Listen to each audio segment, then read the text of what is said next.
C'est terminé tout ça. Tu peux plus te permettre d'écouter des musiques mainstream qui prônent les onomatopées, les skuskers, ou alors les paroles super formatrices de Cardi B. C'est pas possible tout ça.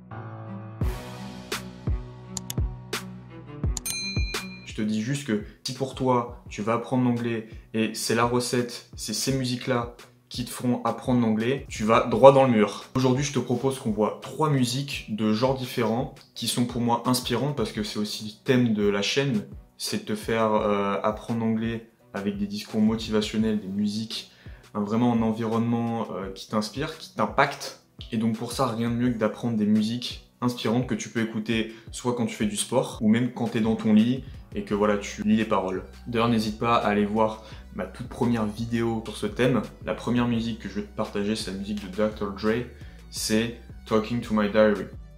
I used to be a starving artist, so I will never starve an artist. Donc j'avais l'habitude, j'étais un artiste affamé, c'est un artiste ambitieux, donc je ne voudrais jamais affamer un artiste. Je me permettrai jamais de laisser l'ambition de côté d'un artiste. Donc là, il y a des mots intéressants. I used to, c'est j'avais l'habitude. Mais I used to be, c'est plutôt j'étais. Je t'invite à aller l'écouter d'ailleurs. La deuxième musique, c'est une musique du coup de jazz de Frank Sinatra, New York, New York. Je t'en avais parlé d'ailleurs dans la première vidéo. C'est pas une musique qui se dit ambitieuse. C'est une musique de rêve. Il dit I want to be a part of it. I want to wake up in a city that never sleeps. Donc là en fait il parle de New York évidemment. Et c'est intéressant. C'est pas super difficile à comprendre. I want to be a part of it. Donc j'aimerais faire partie de... Je voudrais être une part de ça. Je voudrais faire partie de New York en fait. I want to wake up in a city that never sleeps. Je veux me réveiller dans une ville qui ne dort jamais. Et c'est le cas à New York, les gens ne dorment jamais. Et la dernière, ça peut te permettre, comme Talking to My Diary, de faire du sport. Donc c'est Eyes of Tiger, tu connais, elle est super populaire. C'est une musique de rock. Don't lose your grip on the dreams of the past.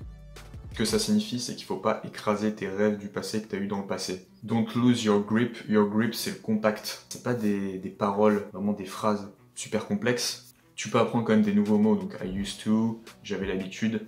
Donc voilà, si tu as envie que j'approfondisse ce sujet ou si tu as aimé la vidéo, n'hésite pas à me le dire dans les commentaires. Aussi, n'hésite pas à partager la vidéo. Et si tu veux plus de sujets créatifs en anglais, des sujets où je peux t'aider, tu peux t'inscrire à mes emails privés hebdomadaires, private email qui sort tous les lundis à 9 h. C'est le premier lien en description. Sur ce, tu peux aller voir mes dernières vidéos. Trust yourself!